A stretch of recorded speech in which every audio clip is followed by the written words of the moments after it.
교회에 와서 많이 듣는 용어 중에 하나가 헌신이라는 용어지요. 오늘 우리가 읽은 이 말씀은 우리가 하나님 앞에 우리 신앙생활하는데 어떻게 헌신하는 것이 진짜 헌신이냐, 그 헌신의 깊이와 또 헌신의 본질을 가르쳐주는 말씀입니다. 어떤 관리가 예수님 앞에 찾아옵니다. 그러면서 선한 선생님이여 내가 무엇을 하여 영생을 얻으리이까. 근데 오늘 우리가 읽은 이 본문은 마태, 마가, 누가복음에 동일하게 다 기록되어 있어요. 근데 저자의 관점에 따라 약간씩 틀립니다. 마태복음에서는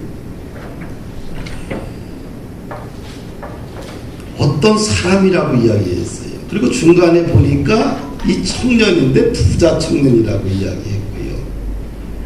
또 마가복음에서는 어떤 한 사람이라고 지칭을 했고, 오늘 누가복음에서는 관원이다 이렇게 이야기해요. 이걸 종합해 보면 어떤 사람이에요? 공무원이면서 청년이면서 돈이 많은 부자인 거예요. 하여튼간 오늘날 이야기하면 완벽한 스펙을 가지고 있는 괜찮은 남자지, 그렇죠? 이런 남자 만나고 싶지, 그렇죠? 얼마나 큰 로망이요, 그렇죠? 시집안 가신 분들은 야 이거 진짜 괜찮아요. 관리면서 그 다음에 돈도 많고.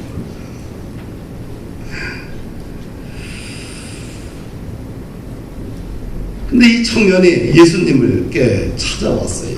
찾아와서 질문합니다. 선한 선생님이여 내가 무엇을 하여야 영생을 얻으리까. 청년이면서 돈도 많고 공무원이요. 그런데 이 청년이 또 생각도 멋있어. 내가 어떻게 해야지만 영생을 얻겠습니까? 영생이라는 주제, 뭔가 가치 있는 인생을 살고 있고 고민하고 있는 청년이라는 것을 알게 돼요. 그렇죠?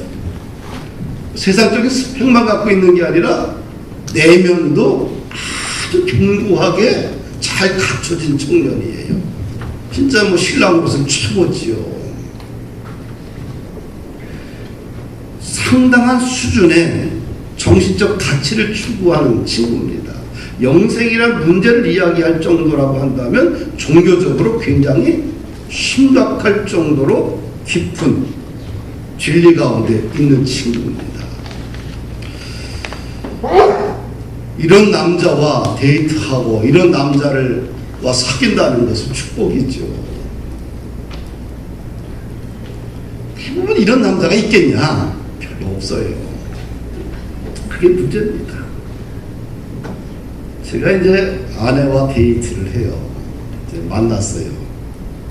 근데 아내가 하는 이야기가 맨날 보면 만나면 하는 소리가 뭐 보혈 얘기하고 은혜 얘기하고 구원 얘기하고 영생 얘기하고 뭐 비전 얘기하고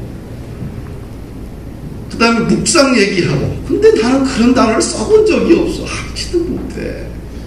그 대화가 되겠어요? 안 되겠어요? 안 되는 거예요. 무슨 대화가 돼요? 나는 뭐 시골에서 어렸을 때 예수 믿고 맨날 들어서 아브라함 얘기만 듣고 요셉만 들었는데, 그러다가 중학교, 고등학교, 시골에 춘천 나와서 다니고, 그 다음에 이제 서울로 올라왔는데, 그러다가 이런 학생 시절과 청년 시절 없이, 그 다음에 나이가 20대 후반에 들어섰는데, 종교적 생활을 거의 안 했겠지, 그쵸? 그리고 세상에 충만해 있었겠죠? 얘기를 하면 무슨 얘기가 안 돼. 도대체 무슨 말인지 단어가 이해가 안 돼요.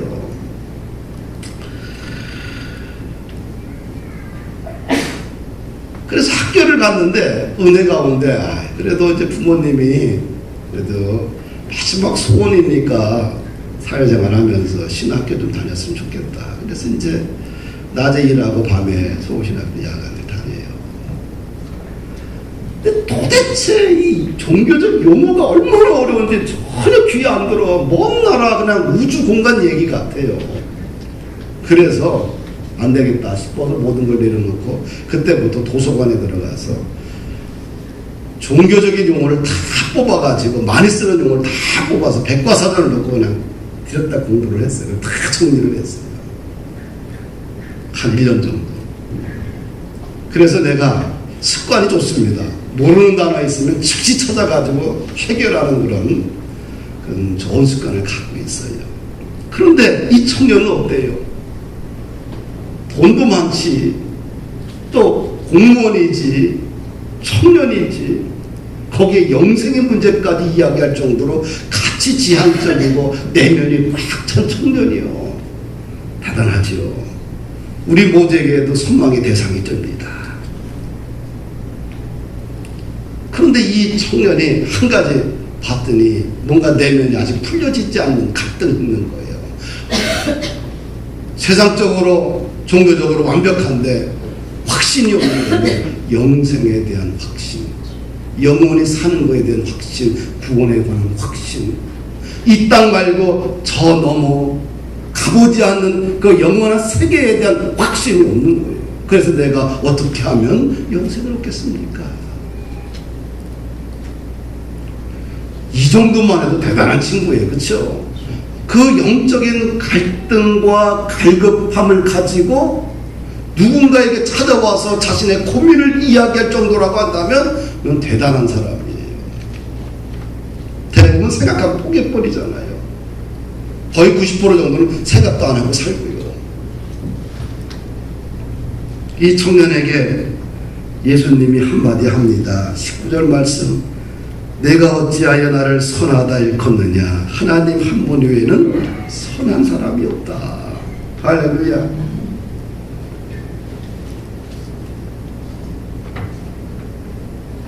예수님께서는 세상에 선한 분은 한 사람밖에 없다고 해요. 하나님밖에 없다. 우리가 조금 이렇게 뒤돌아보면 아주 선한 사람이 있고 덜 선한 사람이 있고 더 악한 사람이 있을 뿐이요. 완벽한 인간은 없어요. 완전 무결한 사람이 이 땅에 어디 있겠습니까? 인간의 육신을 입고 온 사람 중에 완전 무결한 선한 사람은 사실은 예수님밖에 없어요. 그래서 예수님을 뭐라고 그래요? 참신이며 참 사람이다. 이렇게 이야기를 해요. 이 땅에 있는 사람은 예수님 말고 완벽한 사람이 없지요. 조금 더 선한 사람, 조금 더 악한 사람만 존재할 뿐이에요. 3년 6개월 동안 예수님 옆에 지켰던 베드로가 이런 고백을 합니다. 예수님으로부터 옷과 흠과 티를 찾지 못했다. 같이 살았는데 예수님으로부터 흠 잡을 데가 없는 거예요. 그래서 우리 인간은 좀 더 못된 사람이 있고 좀 더 덜 못된 사람이 있을 뿐이요. 이것이 인간이 가지고 있는 본성이다. 그래서 로마서 3장에 보면 바울 사도가 인간의 죄악의 본성을 이렇게 이야기를 해요. 이것이 우리들의 실체이겠지요. 유대인이나 헬라인이나 다 죄 아래 있다고 우리가 이미 선언하였느니라. 기록된 바 의인은 없나니 하나도 없으며 깨닫는 자도 없고 하나님을 찾는 자도 없고 다 치우쳐 함께 무익하게 되고 선을 행하는 자는 없나니 하나도 없도다. 그들의 목구멍은 열린 무덤이요 그 혀는 속임을 일삼으며 그 입술에는 독사의 독이 있고 그 입에는 저주와 악독이 가득하고 그 말은 피 흘리는 데 빠른지라. 파멸과 고생이 그 길에 있어 평강의 길을 알지 못하였고 그들의 눈앞에 하나님을 두려워함이 없느니라 함과 같으니라. 이것이 우리의 모습이라는 거죠. 정도의 차이는 있을지언정 우리 인간은 다 죄인이다. 너도 죄인 나도 죄인이다. 그러니 어떻게 돼요? 서로 그냥 비판하고 정죄하지 말자는 얘기지요. 나도 죄인이고 너도 죄인인데 뭐 죄인끼리 서로 도토리 키재면서 서로 싸우지 말자는 거예요. 괜히 멸시하고 천대하고 무시하고 그러지 말자는 거예요. 그럼 어떻게 살아야 되냐? 죄인들끼리는 긍휼히 여기고 배려하고 용서하고 그렇죠? 서로 보듬어주고 이해하고 기다려주고 참아주고 이렇게 살아가는 이 삶의 공동체가 십자가의 공동체 우리의 삶의 모습이 되어야 되지 않겠느냐. 할렐루야. 너 왜 이러냐, 너 왜 이렇게 못하냐 이렇게 지적하면 어떻게 돼요? 지적질 받는 사람은 기분이 상할까요? 안 상할까요? 상해요. 지적을 받고서 성장하는 사람은 그 사람은 도인이요, 예수 믿을 거 없어. 제가 집사람이 저를 만나고 나서 얼마나 한심하겠어요. 그렇죠? 그런데 집사람 생각은 뭐예요? 정말 주의 길을 만약에 걸어간다고 한다면 저 사람이 아무것도 훈련이 안 됐는데 찬송가도 못하지, 성경도 모르지, 내가 저 사람 인생 가는 길에 좀 도와줘야 되겠다 하고 나를 선택한 거 아니겠어요? 얼마나 마음이 이뻐요. 그리고 한 번도 나한테 못한다는 얘기를 안 해요. 잘한다고 그래. 나 진짜 잘하는 줄 알고 살죠. 당신은 그냥 계속 열심히 살아라, 잘하고 있다. 교회만 다니고 그 다음에 학교 가서 학교만 다니고 열심히 살아라. 그러면서 카드 하나를 만들어주고 이거 가지고 차 기름값 내고 밥 사 먹고 살이라는 거예요. 아무것도 못하게. 나 진짜 내가 잘난 줄 알았잖아요. 그리고 잘난 사람인 줄 알고 착각을 하고 살았단 말이에요.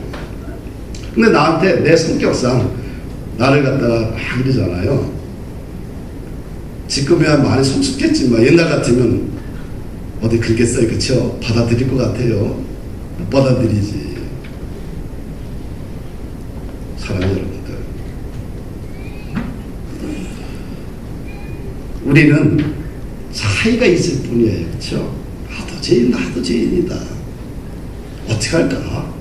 이왕이면 좀 좋은 점만 자꾸 보고 살자. 그렇죠? 그리고 그 사람을 좀 기분 좋게 하고 살자. 제가 이제 대학원을 다닐 때, MDB 다닐 때 아직 전도사도 아니잖아. 그렇죠? 교육이잖아.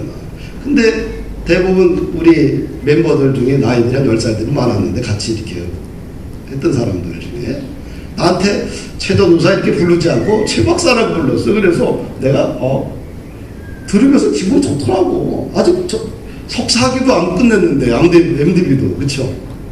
그래서 그러면 박사학위까지는 받아야 되겠다. 그래서 꿈이 생긴 거예요. 그래서 그냥 THM을 하고 그 다음에 신학 박사를 가야 되겠다. 그래서 하게 된 거지. 내가 뭐 의료계 공부에 대한 뭐 충만한 그게 있어갖고 한 것도 아니에요. 옆에서 자꾸 이렇게 불러주니까 안 하면 미안할 것 같아갖고 하다 보니까 끝낸 거예요. 10년 이상을. 너도 죄인, 나도 죄인이요.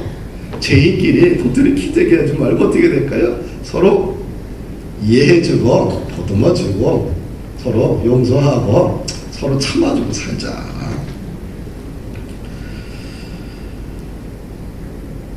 이 땅에 선한 사람은 누구밖에 없어요? 예수님밖에 없는 거예요. 목사 잘못할 때 많아요. 뭐 그냥 용서해주고 사는 거지. 그렇지 않아? 그렇죠? 그러면 되는 거예요. 뭘 그래야지 너도 듣고 나도 좋은 거예요. 신정환 입사님 그래 안 그래? 그럼 그리고 서로가 참 부족해도 어떻게 돼요? 그냥 십자가의 사랑으로 너도 죄인 나도 죄인인데 뭐 별거 있냐, 용서하면서 그 다음에 좀 마음이 큰 사람이 좀 이해하고 사는 거예요. 그래야 가정도 돌아가고 교회도 돌아가는 거 아니겠어요? 할렐루야. 20절에 보니까 예수님이 이 청년을 향해서 이야기를 해요. 야, 너 십계명 지켰냐? 그랬더니 뭐라 그래? 이 친구가 나는 다 지켰다는 거래요. 어려서부터 이것을 다 지켰다는 겁니다. 이 대단하지요. 혹시 교인들 중에도 청년들 중에도 이런 사람이 있을 수 있을 거예요. 십계명 잘 지키고 예배 생활 잘하고 헌금 생활도 잘하고 이렇게 살아온 사람들도 분명히 있을 거예요. 많을 겁니다. 참 대단한 친구죠. 어려서부터 정말 종교적인 생활을 철저하게 했던 분이에요. 그런데 22절 말씀을 보고 나니까 뭐예요? 이 청년의 겉모습은 완벽해요. 속사람도 완벽해. 그런데 한 가지 예수님이 그의 내면을 깊이 뚫어지고 관찰해 보니까 한 가지 부족한 게 있는 거예요. 그것이 뭐예요? 그래서 한 가지 부족한 것을 그에게 지적을 하죠. 22절 보니까 내게 있는 것을 다 팔아 가난한 자에게 나눠줘라. 그리하면 하늘에서 내게 보화가 있으리라. 그리고 와서 나를 따르라. 인간이 볼 때는 완벽해요. 무결한 존재입니다. 그런데 주님은 내게 뭐가요? 한 가지 부족하다는 거예요. 그 부족한 것이 뭐냐? 내게 있는 재물을 다 팔아서 가난한 자에게 나눠주고 그리고 와서 나를 따르라. 하늘에서 보화가 내게 있을 것이다. 이 말에서 우리가 느껴야 될 것은 뭐냐면 주님을 따르는 사람들은 움켜잡는 존재가 아니라는 거예요. 할렐루야. 움켜잡는 존재가 아니라 자기 것을 손을 펴서 섬기고 살아가는 존재라는 겁니다. 그래서 영생의 길이라는 것은 움켜잡는 게 아니라 손을 펴서 나눠주고 살아가는 것이라는 거죠. 내 삶의 중심에 나 중심에서 하나님 중심으로 이웃 중심으로 바꿔가는 것이 영생의 삶이라는 것을 가르쳐주고 있어요. 이것이 주님이 원하시는 완전한 헌신이라는 거예요. 주님이 이 젊은 청년에게 요구하는 것은 99.9%가 아니다. 마지막 너에게 가장 네가 가장 중요하게 생각하는 0.1% 그것마저 내려놓으라는 거예요. 0.1%. 이 재물이 이 친구에게는 다른 모든 것보다 더 앞선 가치입니다. 그래서 내려놓지 못한 거죠.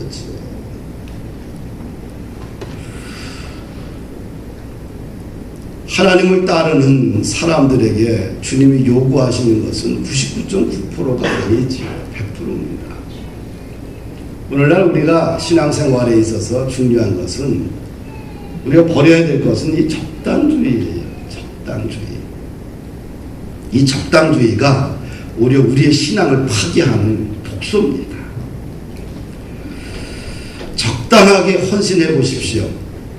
자신의 삶의 질서가 어느 순간 무너지기 시작을 합니다. 이 적당주의는 하나님의 통치를 완전하게 받아 수용하지 않는 자세지요. 그래서 이것이 불신앙입니다. 이 적당주의를 버려야 돼요. 부부 사이에도 적당하게 서로를 위해서 헌신한다. 가정을 위해서도 적당하게 한다.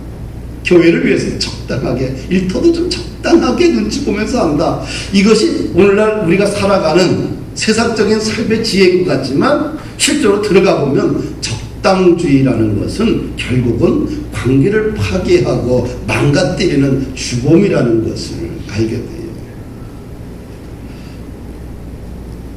예수님은 너가 영생을 추구하려고 하느냐? 적당주의 안 돼. 네 모든 것을 다 걸어라. 그렇게 완전한 헌신을 요구하지. 내 남편이 나에게 적당하게 해. 적당하게. 이 적당하게 하는 거 부인이 알까 모를까요? 몰라요, 알아요? 남편이 적당하게 롤 서비스. 결혼 있잖아. 응? 사모님. 아직 1년 안 됐지, 그치? 네. 적당하게 하면 아내의 마음에 상처받아. 알아. 하나님도 안 줘요. 그래서 우리는 항상 기준치를 어디다 대야 되냐면 나의 저울이 아니라 하나님의 저울에 내 자신의 신앙을 저울질 한번 해봐야 돼요. 할렐루야. 나는 저 성도보다 내가 조금 나아. 난 저 성도가 교회에 헌신하는 게 조금 더 잘하고 있어. 이것이 사람의 기준이 되어서는 안 된다는 거죠. 하나님이 기준이 돼야 돼요. 그래서 항상 하나님의 저울에 좀 달아봐야 돼요. 이 바벨론은 느부갓네살 왕이 세웠지요. 그 아들 벨사살이 아버지에 이어서 왕이 됩니다. 그 벨사살 왕이 되고 나자마자 그가 즉위식을 해요.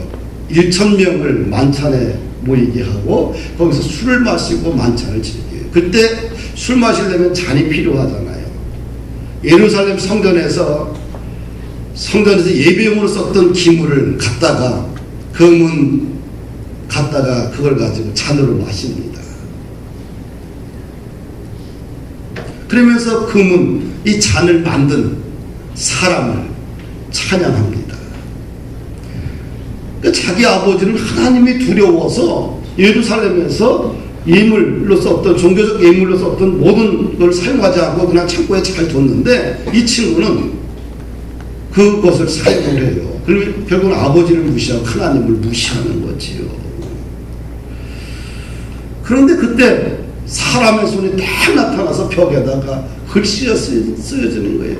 메데 대게 우르바시. 맞죠? 근데 이것을 해석할 사람이 없어. 근데 누가 해석하냐? 다니엘이 해석해요. 메데. 이 메데는 무슨 뜻이냐? 하나님이 왕의 나라를 세워봤더니 왕의 나라가 끝났다는 거야. 그 다음에 베겔은 왕을 저울에 달아봤더니 부족함이 있었다. 그 다음에 우르바시는 접두사고 바르시는 베레스의 복수형이에요. 그래서 베레스 왕이 나타나서 메데와 바사로 이 나라가 바벨론 나라가 나눠질 것이다. 근데 그 밤에 벨사살 왕이 사살을 당하고 메데 사람 다리오가 왕이 됩니다. 오늘 신앙인들의 저울의 추가 적당주의로 바뀌고 있어요. 이것이 오늘 우리 기독교를 망치는 원인 중에 하나겠죠. 적당주의는 뭐냐? 저 사람과 나를 비교하니까 내가 조금 더 헌금도 많이 하고 내가 조금 더 봉사한다. 그래 난 요 정도면 된다. 60% 70% 난 이 정도면 괜찮은 사람이요. 적당주의. 근데 이 적당주의가 사람이 대상인 거예요. 근데 우리 신앙의 대상은 하나님의 저울에 봐야 되는 거예요. 그렇죠? 하나님의 진리의 말씀, 원칙에 입각을 해서 내 자신을 비교해 봐야 되겠죠. 그래서 적당주의는 스스로를 웅덩이에 빠뜨린다. 적당하게 가정도 적당하게 헌신해 보십시오. 그런 가정에서 영적인 열매가 나올까요? 안 나와요. 적당한 무리들로만 가득 차 있으면 그 속에 누가 헌신을 합니까? 그 교회의 미래는 없지요. 그럼 주님은 어떻게 사셨냐? 우리의 왕이신 예수님은 어떻게 사셨냐? 적당주의로 그분이 하나님의 나라를 세우지 않았어요. 자신의 전부를 들여 완전하게 헌신을 했다는 거예요. 주님은 자기의 권리를 완전히 포기했죠. 빌립보서 2장 5절과 11절 이하를 보게 되면 하나님과 본체지만 하나님과 동등됨을 취하지 않고 오히려 자기를 비워서 종의 형체를 가졌고 사람들과 같이 되어서 이 땅에 내려오셨고 자기를 낮추기까지 죽기까지 복종하셨다. 그러니까 자신을 십자가에 완전히 던질 정도로 완전히 순종을 하셨어요. 그 결과 어떻게 됐느냐? 완전히 헌신한 결과 하나님께서 그의 이름을 모든 만물 위에 높이 찬양을 받도록 했고요. 그의 이름 앞에 모든 만물들이 굴복할 수 있도록 만들었고요. 그의 이름을 통하여 주 예수 그리스도 이름을 통하여 주라 신하는 자들마다 구원을 받는 역사를 만들어 주셨다는 거예요. 할렐루야. 예수님은 철저히 헌신했지요. 하나님 앞에 100% 헌신한 겁니다. 사랑하는 여러분들, 제가 하는 방식이 있어요. 내 삶에 위기가 찾아오잖아요. 그럼 어떻게 이 위기를 도망갈 것이냐 생각하지 않고 극복하는 길을 항상 생각을 해요. 그럴 때는 주님 앞에 내 자신을 더 전폭적으로 드립니다. 주님 앞에 기도의 시간, 말씀을 읽는 시간, 주님 앞에 헌금하는 시간, 이것을 평상시보다 통 크게 합니다. 할렐루야. 그때 위기를 항상 뚫고 나갔어요. 우리가 위기 앞에서 그 위기를 뚫고 나갈 수 있는 것은 세상적인 방법 갖고 안 돼요. 어떻게 돼요? 오직 하나님의 방법으로 통곡에 그때 헌신을 해야 돼요. 하나님 앞에 기도의 시간을 10분의 걸 갖다가 하루 종일 하는 거예요. 그렇죠? 말씀을 그냥 조금 한 장 읽었던 것 갖다가 말씀을 그냥 몇 시간씩 읽고, 금식 안 했는데 금식을 하면서 드리고, 헌금도 통곡에 드리고, 봉사도 통곡에. 그러면 어떻게 돼요? 위기를 뚫고 나갈 수 있는 영적인 에너지가 생겨요. 할렐루야. 왜? 내가 그렇게 하고 살았어요. 도대체 헌신은 뭐냐? 부담되지만 주님의 일이게 드리는 거예요. 부담되지만.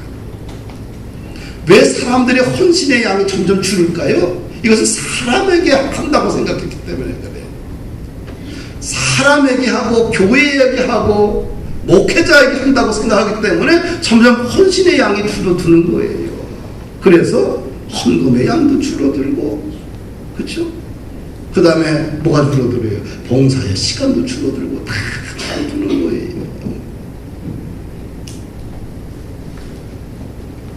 우리의 헌신은 사람이 아니에요. 하나님이에요. 할렐루야.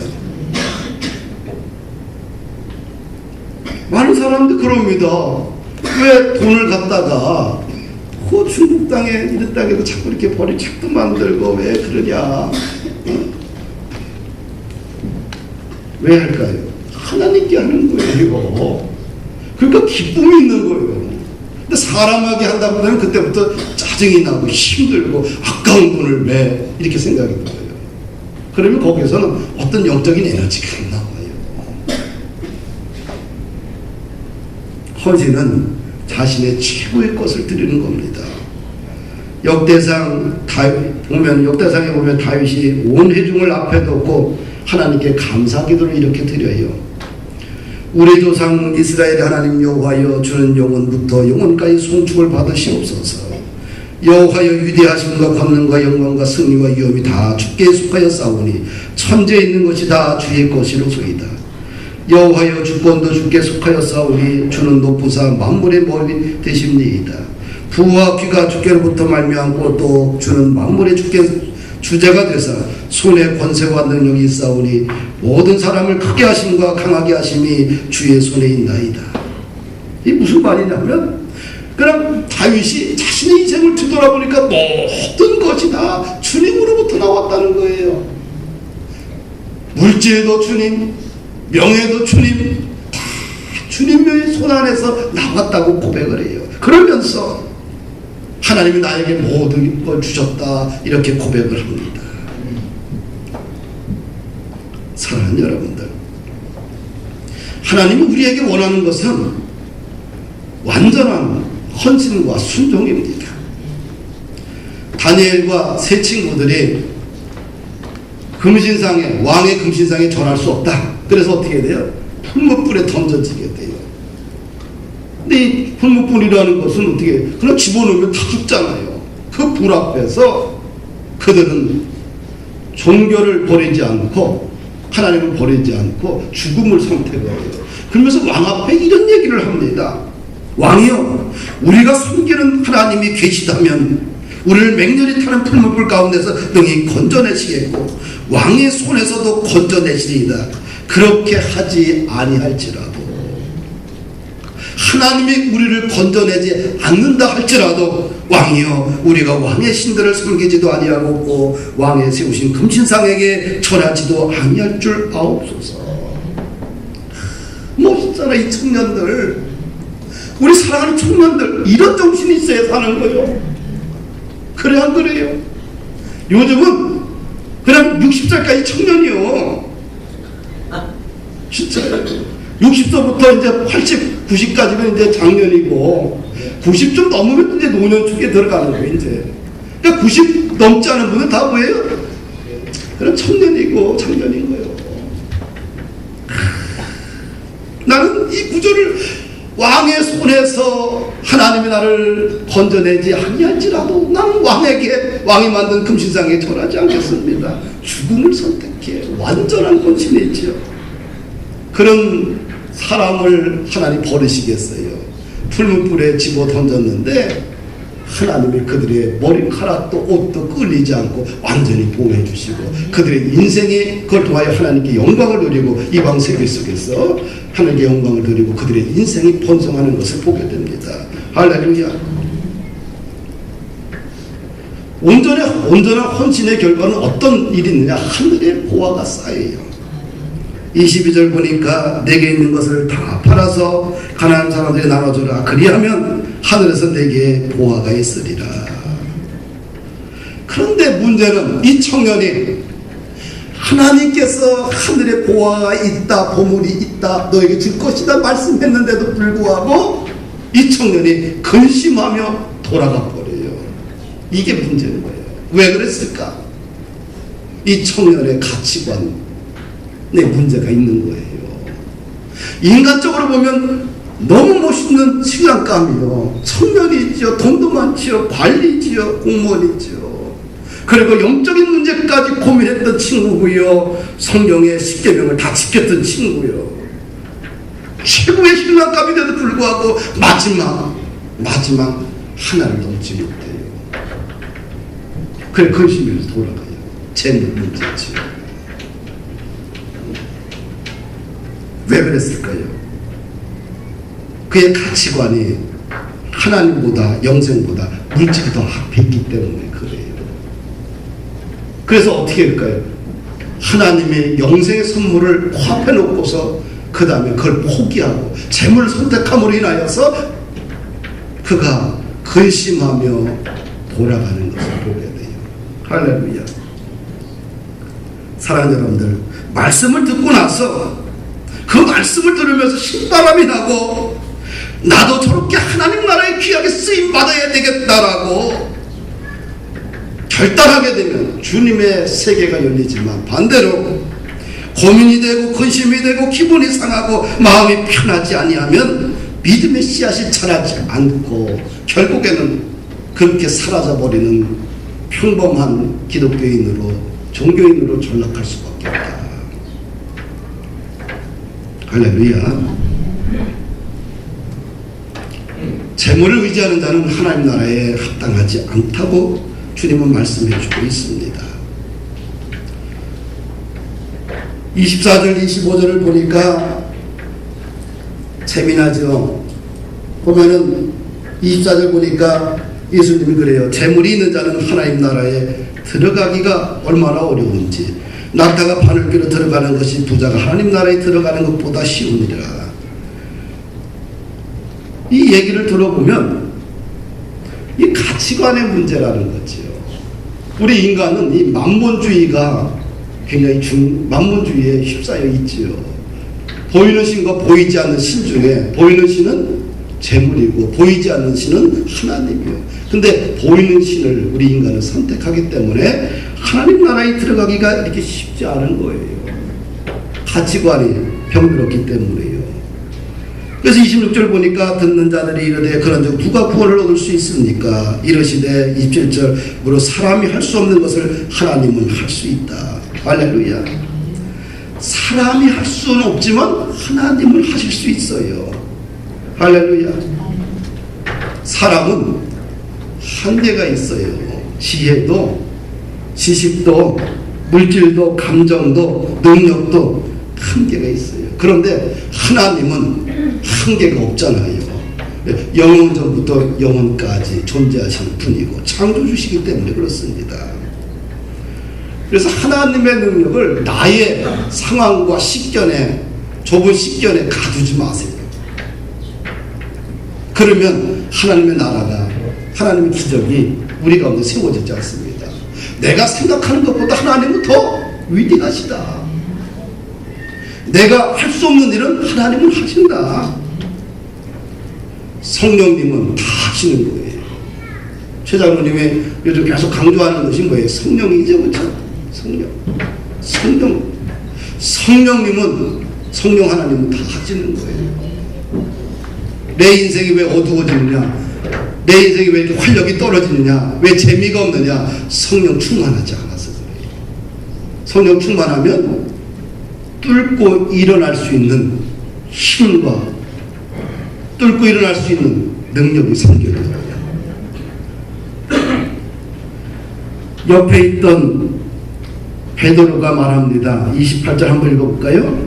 베드로가 여짜오되 보옵소서 우리가 우리의 것을 다 버리고 주를 따랐습니다. 베드로가 그래요. 우리는 예수님을 선택하기 위해서 다 버렸다는 거예요. 다 버렸다. 부모도 버리고 자녀들도 버리고 미래에 대한 꿈도 버리고 그물도 버리고 배도 버리고 온전히 주님을 쫓았다. 완전히 쫓았고 완전히 헌신했는데 그러면 우리의 미래는 어떻게 되느냐? 28절, 29절, 30절 같이 읽읍시다. 시작. 이르시되 내가 진실로 너에게 이르노니 하나님의 나라를 위하여 집이나 아내나 형제나 부모나 자녀를 버린 자는 현세의 여러 배를 받고 내세의 영생을 받지 못할 자가 없느니라. 이걸 보면은 하나님의 나라를 위하여 버린 자는 하여튼간 뭐라 그래요?